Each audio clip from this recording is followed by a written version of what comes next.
All right. Welcome to another episode of The Close-Up, a part of Orlando Magic HQ. I'm your host, Steven Cameron, and today we got a fun one. The Magic made a huge trade. It went down on Sunday morning, Father's Day. I was having my Father's Day breakfast when I got texted, and the Magic traded 4 first-round picks, a pick swap, and Kentavious Caldwell-Pope and fan-beloved Cole Anthony to the Memphis Grizzlies for Desmond Bane. And I think a lot of it caught a lot of us off guard. Most of us were thinking we were going to see a little bit of a smaller move, a player not on a max contract or near max. Bain is not quite on a full max contract. I think he's on a near max. And we were thinking players like Kobe White, Anthony Simons, Colin Sexton, those types of players, Ty Jerome even. And this just caught us off guard. I thought we'd see a couple of picks move this offseason, 2, maybe 3, but not kind of this, big home run type of move. And we saw it. It's still taken a lot to process. The amount of podcasts I stayed up late listening to last night after my wife and daughter went to bed, the amount of articles I've read since then, just has continued to get me hyped. Desmond Bane is a phenomenal basketball player. He has averaged, pretty much in the last 3 seasons, 20 points, 5 assists, 5 rebounds, 40% from 3 on 7-8 attempts per game, almost just under 88% from the free throw line. Doesn't get to the free throw line all that much, but he fills so many gaps. He can shoot, is an amazing catch and shoot player, off movement. He is second in the NBA in catch and shoots off movement to Steph Curry last year. No one else shot better than him other than Steph Curry off catch and shoot threes off movement. That's a player the Magic have not had in ages. They haven't had a player outside of Jalen Suggs take more than 4 or 5 attempts a game per 3. Desmond Bane has multiple seasons of taking more than that. The only time he took less than 6 attempts per game was his rookie year when he was playing 17 or 22 minutes a game. Ever since then, he's taken 7, 8, and 6. Last year, he took a little bit less. You'll learn why with the conversation that I have with Joe Mullinax from Locked On Grizzlies. He is the guest this week. That is the topic of the conversation. He was asked to do a lot more on ball, which took away some of his off ball 3-point attempts. But still an elite shooter. He has shot, this is in the 5 years of his NBA, he has shot 43% as a rookie, 43% as a sophomore, 40% as a junior, his 3rd year in the league, 38 his 4th year in the league, and last year 39% 3-point percentage. The Magic haven't had that kind of shooting on this team in since JJ Redick. Maybe. I mean, literally insane. I just don't think they have. Desmond Bane is probably a top 5 3-point shooter in the league. And the Magic just got him. That's insane. We can question the price. Is he worth 4 first-round picks and a pick swap? Might have been 1 pick too many. But at the same point, his fit is so perfect. He's a good defender, not a great defender, but he's not a liability. He's a really nice secondary creator. He can handle the ball when the ball's in his hands, make some good passes out of it. He's not a point guard, but he's not a capable ball handler and creator. He's a good rebounder, 5-6 rebounds per game the last couple of years. He just checks so many boxes that this Magic team needed. He's not gonna make the Magic lose their identity as a defensive team. The Magic said they were going to sacrifice defense from offense. So they sacrificed really good defense and Kentavious Caldwell-Pope to just good defense and Desmond Bane. That's not much of a sacrifice if you ask me. It's been a lot of fun. Things are going to get complicated. He's very expensive. So is Franz Wagner, so is Jalen Suggs, and Paulo Banchero is about to get a max. So in another season or two, the Magic cap sheet is going to be very complicated, but they will figure it out. They know what they're getting into. This front office is taking a big swing, and I have a lot of respect for them to take such a risky swing because I thought they'd give themselves a little bit more flexibility. But they still have some flexibility, actually. They can trade players like Jonathan Isaac, Goga Pataze. If they need to move Anthony Black or Tristan Da Silva, they can do that too down the line. Wendell Carter Jr. There's still some things to be fixed on this roster, which you'll hear Joe and I talk about, but it was a big one, and I'm so excited. I've been on cloud nine for the last 24 hours. I'm not going to hold this episode too long. Let's get right back in. Let's get into the conversation. I have Joe Mullinax with Locked On Grizzlies, but I just want to remind you all, check out our website, check out our socials on Orlando Magic HQ. We have a great Patreon program. We've been upping the content we've been producing for that program recently. I just put out an article myself yesterday all about this trade. Exclusive for the Patreon subscribers. You can get in as low as $5 a month. It helps us continue to do what we do.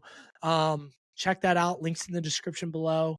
And thank you for joining. And let's go Magic, and welcome to the Magic, Desmond Bane.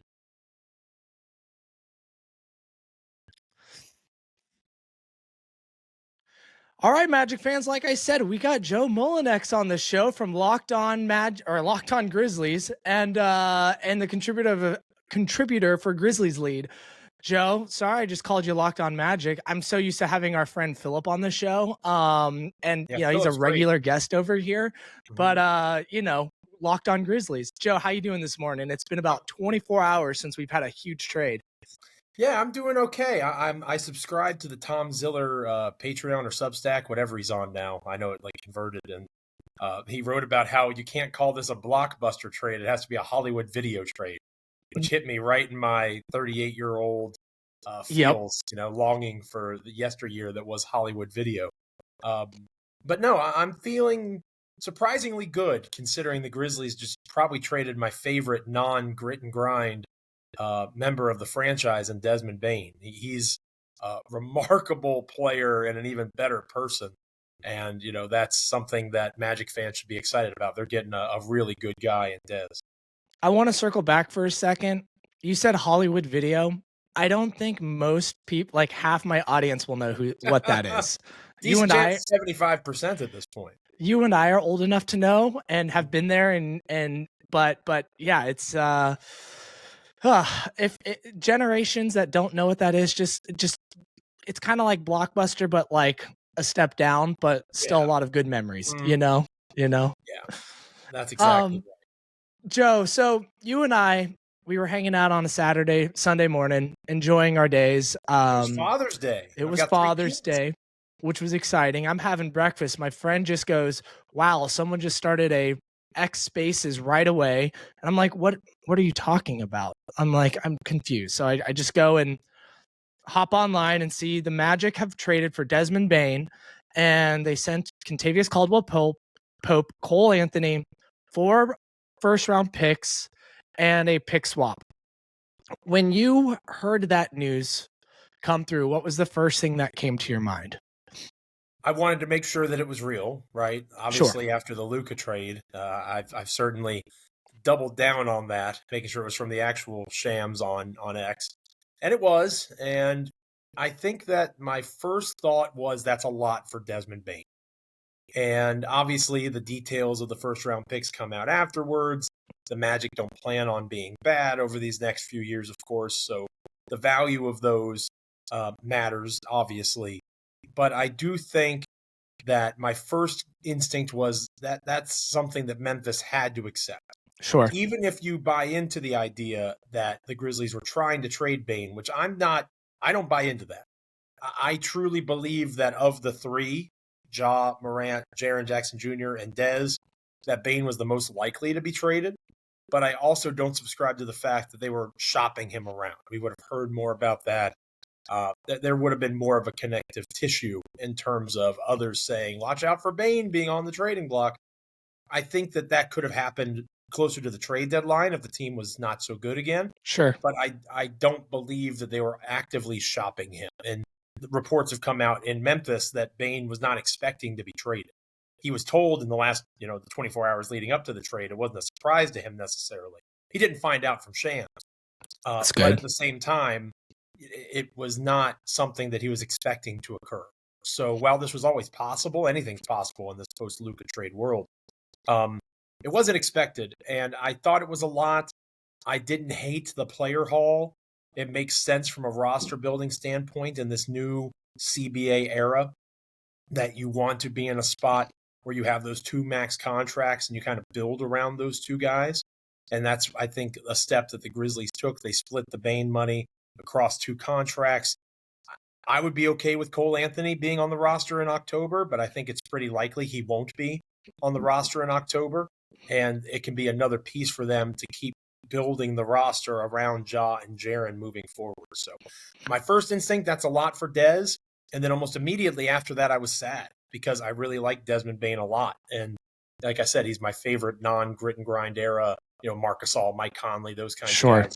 He's my favorite that era, Zach Randolph, Tony Allen, of those Grizzlies players. He's probably my 5th favorite Grizzly of all time, and I mean that as a compliment. So it was a surprise. It was a shock, especially on Father's Day morning. But once you got into the details of the deal, I think I said on Locked On Grizzlies, it was a Godfather offer. Like, it was, Memphis couldn't refuse that. When I want to get, into Desmond Bane a little bit more, and also like the trade details and stuff like that.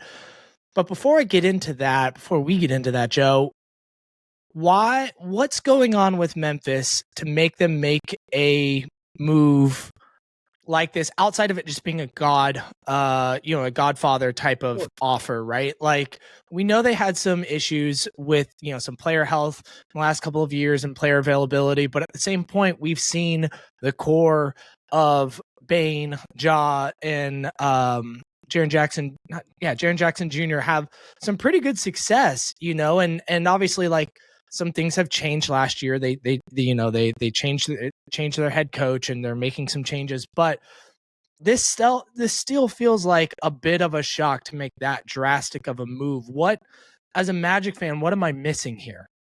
I think that the biggest thing that came out of this season, the way that it ended, the firing of Taylor Jenkins, going 13-17 in their last 30 games, going into a Thunder series where literally no one gave you a chance, even though 5 months prior or 4 months prior, even less than that, the Grizzlies were the number 2 seed in the Western Conference again. And obviously things fell apart and they were not the 2 seed when the season ended, but they were having Jaren Jackson Jr. on these talking head shows around the All-Star break saying, hey, can the Grizzlies win a championship? Right? That was the conversation. And the wheels completely fell off. And in his off-season, end of season, media availability, Grizzlies GM Zach Kleiman said, we need to stop pretending, I'm paraphrasing, we are not close, right? We are not close to contention. And while I thought that might have been a little bit of lip service, to be honest with you, fans were frustrated. They wanted the head of Taylor Jenkins to roll. There were even more fans, even after that wanted Kleiman gone. So there was clear frustration on the side of Memphis Grizzlies fans. It felt like appeasement to me. Like, watching the Minnesota Timberwolves, are they really that far from the Minnesota Timberwolves? Like, that was something that I thought watching that Western Conference Final Series. The Oklahoma City Thunder are a class unto themselves. Everybody's far away from them. Are they really far away from Minnesota? Are they really far away from Houston? Like, that felt like a reach to me personally. This is Kleiman backing up his words. He is acknowledging that the team needed to be shaken up. And this is probably just the first of several dealings, whether it's a signing, a trade, whatever the case might be. But Memphis felt stale, to be honest with you. They hadn't really had any seismic changes. And in an era where you have to be aware of that second apron in particular, but in a market like Memphis that has never really paid the luxury tax ever, all of these things are going to be very relevant, and it sets them up to be able to, if they wanted to rebuild, which I don't think they do want to rebuild, If they wanted to, they could pretty easily, right? Sure.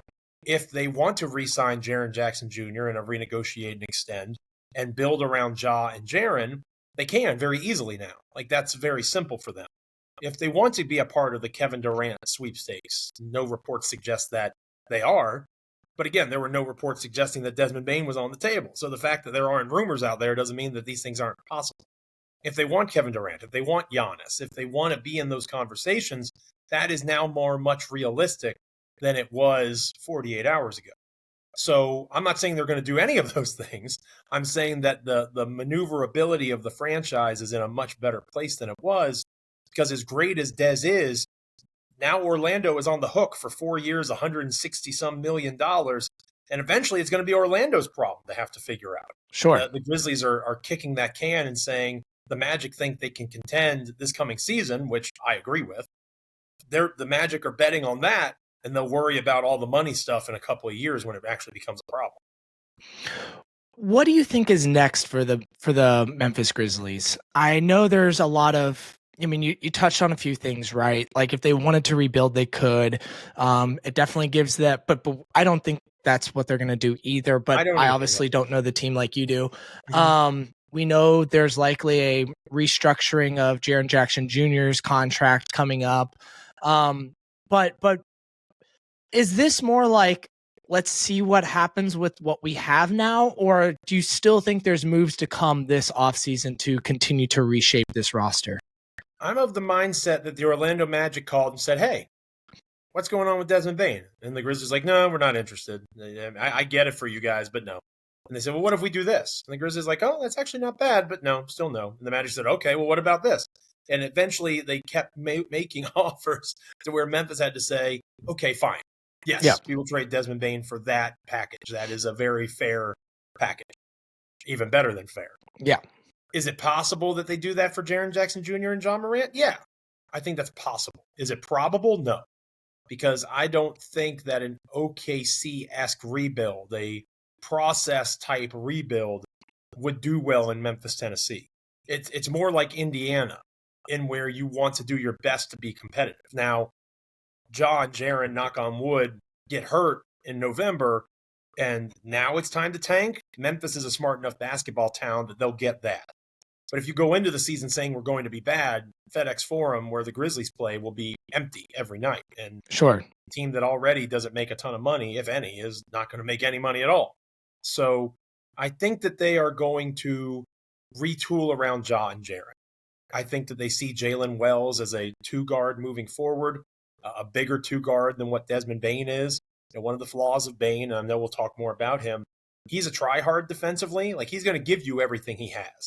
But there's physical limitations to Desmond Bane, right? He's not going to help you defensively the way the KCP did. He's just not. And I think that there's a trade-off there for Orlando that obviously fans probably are already aware of. I am interested in what the Grizzlies do moving forward simply because they literally can do almost anything outside of trading for Jokic or Luka or SGA, right? Like, they could do anything they wanted. I refuse to believe that if they wanted Giannis, they couldn't get Giannis. They could literally throw 8 draft picks at the Milwaukee Bucks if they wanted to. And I'm not saying they will, but they could. And I really am intrigued by that variance. They could go from the tippy top of going all in all the way down to a complete rebuild if they so choose. I think they'll be in the middle. And I think that they will use these draft assets to get off of contracts like John Conchar, who's an end-of-bench guy, who is an elite rebounder for a wing and is a good facilitator, a good glue guy, but he makes $6 million. That's too much for John Conchar. Brandon Clark makes $12 million-ish. A really good rotational big that has defensive versatility, can't shoot the basketball, and is coming off of a PCL injury. They can use these assets to get off of money to help renegotiate and extend Jaren, and now you're in a place where you can build around these 2 max contract players as opposed to having 3 real big deals on there. The Desmond Bane extension was signed before the new CBA. So I think that's an important piece to point out. The Grizzlies weren't expecting that second apron to be a reality, and that was going to be something they were going to have to contend with in the next few years. They just they want to be financially solvent, and they also want to be in a position where they can build the roster around Ja and Jaren as best they can. That was going to be hard to do long term with Dez on the roster. Doesn't mean they were in a rush to move on from him, but Orlando helped accelerate that. It's interesting. Orlando fans can feel in a similar situation to where you guys are at now, as the hardest part is getting the top players on the team, right? And both franchises have done that. They have Ja Morant and Jaren Jackson Jr., both phenomenal players, all-star capable players, all defensive team players, defensive player of the year, type of player. Magic have Paulo and Franz, who are elite wings in the league and as a very young duo. And it's hard to get the ones and twos right as small markets where they're not raising their hand. Even Orlando, similar to Memphis, players are not raising their hand and at the top of the top list to come play in our location. So you have to either draft or trade for those types of players. And I think as Magic fans, we also thought we're probably not going to make a huge home run swing. I would call this a home run type swing. And we're going to go after more of middle of the pack and kind of shift some of the middle and the bottom of the roster to make improvements. Us Magic fans and people that cover the team were thinking guys like Anthony Simons, Colin Sexton, Kobe White, all, players that would help this team. But Desmond Bane checks so many more boxes as a two-way player than all of those guys, and is better at almost every single skill set, from shooting, playmaking, driving, than all of those guys. And it just shocked me. So I'm really interested to see what happens with the Grizzlies. You mentioned earlier, you're not sure how long Cole Anthony is going to be on the team. I'm someone who thinks, love Cole Anthony. He's going to be, if he is on the team, he's going to be beloved by teammates, beloved by fans as a locker room guy, a personality. He's going to give you everything he's got, even if he is kind of a streaky player. But I've been of the belief for the last year, he might need a new location to find his consistent self. And be a little bit, but if not, if it doesn't work out and he is on the team, you can get off his money pretty easily with the team controlled option on not this season, but the following season. Caldwell Pope, he had his, a really big signing for the Magic last year. We thought it was going to help us in a lot of ways. Defensively, he really did help solidify things, especially with Jalen Suggs going down. But offensively, it just didn't work here for some reason. He had one of the worst shooting years he's had in a very, very long time, possibly out of his entire career, maybe outside of his rookie season. And it just never felt like a flow with him in the offense. And I think maybe that is partly with how slow the Magic played last year. Also, maybe it's something in the water in Orlando because everyone forgot how to shoot last season. I'm not really sure. I think it might have something to do with the fact that the Orlando Magic did not have Nikola Jokic or LeBron James. That is also possibly a factor of it as well. Despite he got plenty of open looks, but still, yeah, that's definitely a factor. And in fairness, the Grizzlies don't have either of those players either. But no disrespect to Paulo and Franz, Ja is a tier below Jokic and LeBron. But he's still a superstar caliber player. I'm hopeful, and again, you mentioned the pace idea. Between the pace being increased, I don't think the Grizzlies will play as fast as they did last year, but they'll still play pretty fast. Sure. Between that and Ja Morant, hopefully, knock on wood, because none of this matters if Morant can't go. Morant being more available, I think we'll see a bounce back. 36-ish% from three is my hope for KCP. I know he's about 34 this past year.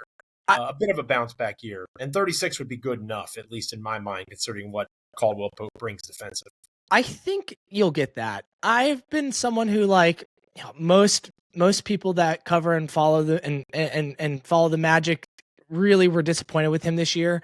And I was someone who was like, he's probably going to be here next season. There's a good chance he bounces back, get to that 36-37% range.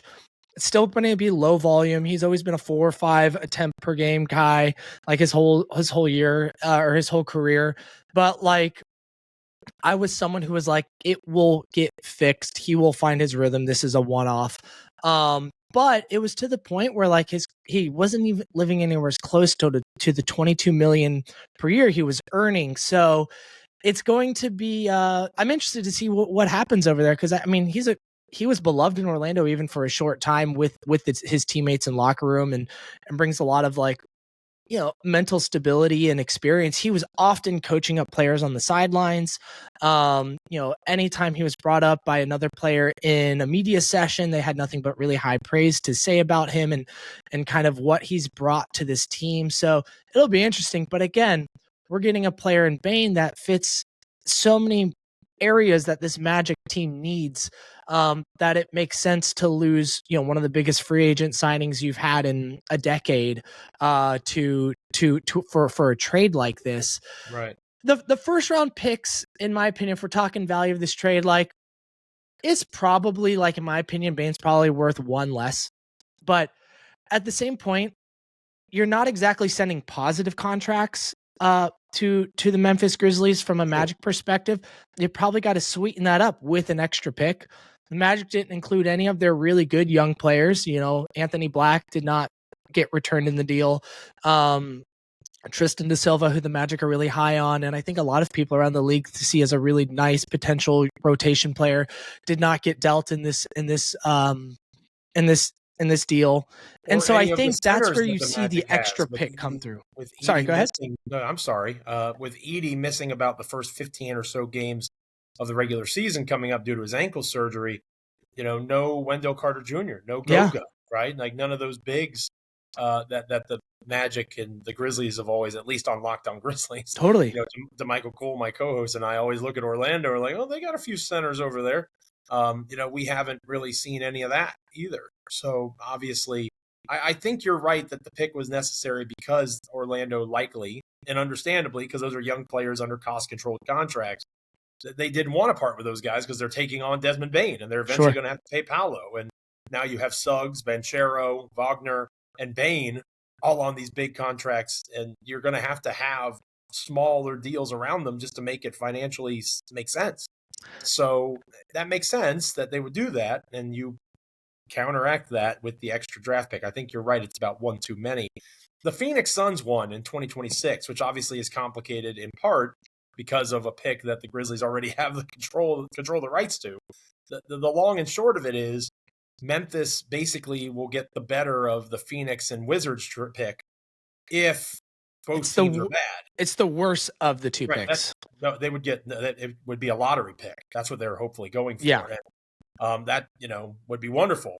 And I think that, you know, the unprotected nature of the 2028 and 2030 picks, that's valuable because who knows what the Orlando Magic are going to look like in 2030. You know, 2028, we have a little bit of an idea now. Yeah. But 2030, you know, that's literally a whole new decade. You know, there's going to be all sorts of different things in the next 5 years that could occur. So I think that it allows for Memphis, as I mentioned earlier, they can do the business they want to do, whatever direction they want to go in.